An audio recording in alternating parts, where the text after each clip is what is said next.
Some people I haven't seen for more than 2 years. They are here. Even my president of Rotary, who welcomed me, my old friend Adoa Kulu, whose speech he interrupted himself. I hope he will come and give a vote of thanks. I heard him interrupting his speech, saying it is bad manners to speak when I'm not around, because I need to be addressed. And my sister Jolie and the husband Amy, all these are people that we have been working with. My mother here, who has been with me for so long, the young people who are now old, border riders, all these people.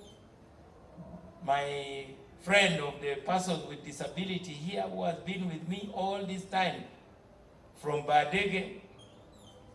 So you just look in this tent and you know that we are still around. And we are the original veterans of this political struggle that are now here. Ingeo ikit metela konga lok politics mo ma di tiri bene. Eka akot mo ma di tiri bene. Tela beri chalo boko lok pa lu diri wango. Ngen chao kene lu di rom duong lu tiro mogo ni ko bin ko beta ngetwa kao mero chwenye ta wa oru kao rio pi tie wa oru kel pi. Chi chao kene lu tiro mogo wigi chao doko dito kita mi gen bedo gen lu diro. Chao gamo wa lok bedo. Mena e pero ma tiga nero ne ya chuli kai. Dano ma kagi kere ken lu diro. Yo biro bet kai mot. Gen bagi chao ilu ching ni ati duan ngo ma ini ti kwede. Tichu no mior bet me chero kakaro ma ji ke luek la diro chwing na teke.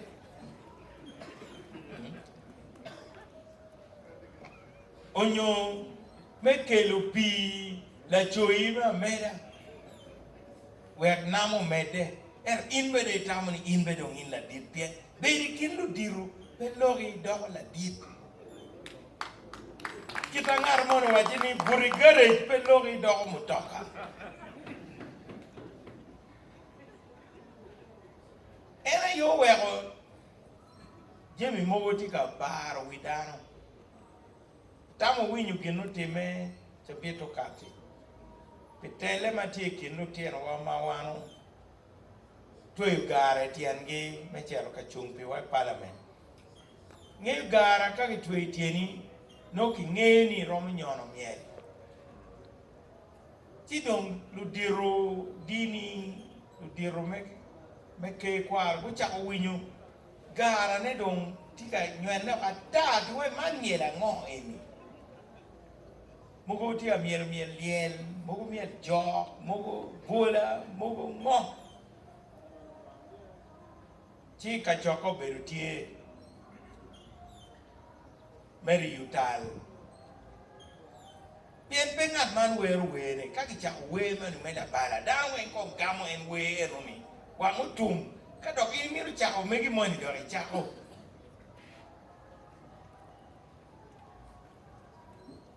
Chi winyo berutie ni, pituturo an kong da tel we Acholi parliamentary group. Madong furati o ye. Achero beno no pa chiki miri mo me bela tera. Kitu ngeni angera ngatu yera ne abet MP pere. Achia beru mere di parliament machalo ex officio tien loke ni aberu kunu ero peki tuero palo bol kui. Ero tuero ma kikeraye machalo minister. Eto jomatika tele ni ene gino winye ni andong ko atel. Bene gu winye ni miero ana tel gi. Pien manaka yang pia gu winyu lok doga mo machayo gi. Lok weng ana waj ni wano maru un weng.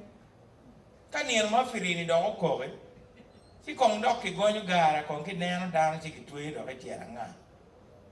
Eto pi kumberi ni une undu tera wa. Tamo winyu lok doga ma lok pong duong. Why ni teka dong ke kwan kui ki wajini ngadi dong MP kiloweng dong eno mene dong la wimonyo eno. Mia wala bol bena wai kai tigi gwoki mo kadi dong ngeng mo madong ibe dong bedo wa aerial radio. Tu ichako nyeni Simba. Bagi wanya wai ni ko kel Simba ko bin ko. Simba de karo bene eno en ngata godi ka dong eno. Kadong gwe matero dure ki dogora. Primero Pedro ko be chero ka lego MP ki bot ka amu kene en mo ti ko dini en mi do wa chu unu twingi ko Simba mari kayo ka na wa ngei